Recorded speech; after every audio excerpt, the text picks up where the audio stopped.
Good morning, everyone, and welcome back on the channel Walking in His Name. Today's Gospel is one of the most daring declarations that Jesus ever made, and it's not a declaration about himself, it's a declaration about us.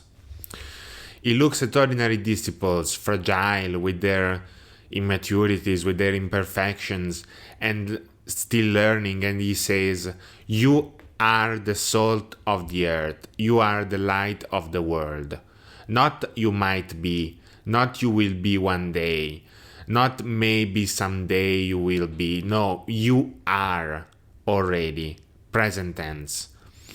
Jesus sees something in us that we often fail to see in ourselves. Let's explore together what that means and why the world desperately needs the flavor and the light that only Christ's disciples can bring. "You are the salt of the earth" is a shocking statement. In the ancient world, we have to remember salt was very precious. It was used to preserve food, it was used to heal wounds, and to give flavor to everything and to purify. Salt was life. When Jesus says, "You are the salt of the earth," he's basically saying you are meant to preserve what is good. You are meant to heal what is wounded. You are meant to give flavor to a world that often tastes bland, cynical, or hopeless. Salt works quietly. We have to remember that when we season something with salt, the salt disappears into the food. It becomes one with the food. But its effect is unmistakable. This is the Christian vocation, hidden but powerful, humble but transformative. In Leviticus 2-13, every offering has to be seasoned with salt, symbol of covenant fidelity. Jesus is saying, your life is meant to be a living offering, seasoned with faithfulness. In Colossians 4-6, Paul says, "Let your speech always be gracious, seasoned with salt," meaning speak with love, clarity, and courage. But there is also another side of the coin. Salt can lose its taste. Jesus warns, if salt loses its flavor, it is no longer good for anything. Salt loses its power when it becomes diluted, mixed with sin, dirt, sand, compromise. A Christian loses flavor when faith becomes routine, prayer becomes optional, morality becomes negotiable, and the gospel becomes just background noise. Jesus is not threatening us, he's awakening us.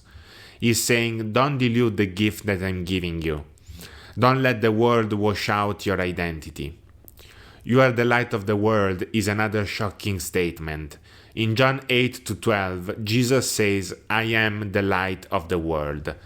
And now he's saying, you are the light of the world. This is not a contradiction, it is a revelation. We shine with a light that is not ours. Like the moon reflects the sun, we reflect Christ. A city on a mountain cannot be hidden. In biblical imagery, we have told about this previously on the channel, mountains are places of revelation. The Sinai, Zion, Mount Tabor. A city on a mountain is visible from miles away. Jesus is basically saying, your faith is not meant to be invisible. Your life is meant to be a signpost pointing to God. A lamp is not meant to be hidden. No one lights a lamp to hide it. God did not ignite faith in you so you could keep it private. Christianity is personal, but it's never private. Your kindness, your forgiveness, your courage, your integrity, these are lamps on a stand. Let your light shine before others, not for your glory, but God's.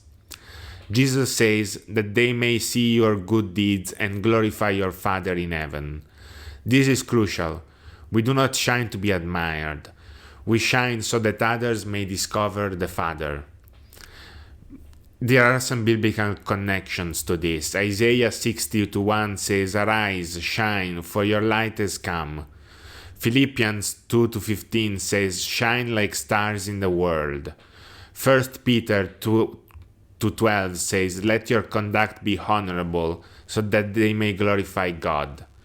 The early Christians converted the world not through arguments, but through radiant lives. Their light was what convinced others, and even today, our light is what has the power to evangelize and convince others. We live in a world that often feels tasteless, a world where many have lost their sense of meaning, beauty, and hope. We live in a world that often feels dark. I experienced this myself. We live in a world marked by loneliness, anxiety, division, and confusion.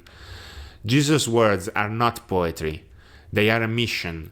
You are necessary. Your faith matters. Your witness has power. Evangelization is not about preaching loudly. It's about living brightly. When you forgive, you are salt. When you encourage, you are light. When you defend the weak, you are salt. When you pray, you are light. When you choose honesty over convenience, you are salt. When you love without counting the cost, you are light. The world does not need perfect Christians. It needs authentic ones. Just be yourself and let the Lord shine His light through you and look at it in your actions. So, today, let Jesus' words echo in your heart. You are the salt of the earth. You are the light of the world. Ask Him to restore your flavor. Ask Him to rekindle that light. And then go into your family, your workplace, your friendships, and let Christ shine through you. If this message touched you, please share it with someone who needs encouragement today. And remember, the world is waiting for the light that only you can bring. Thank you very much. See you next Sunday.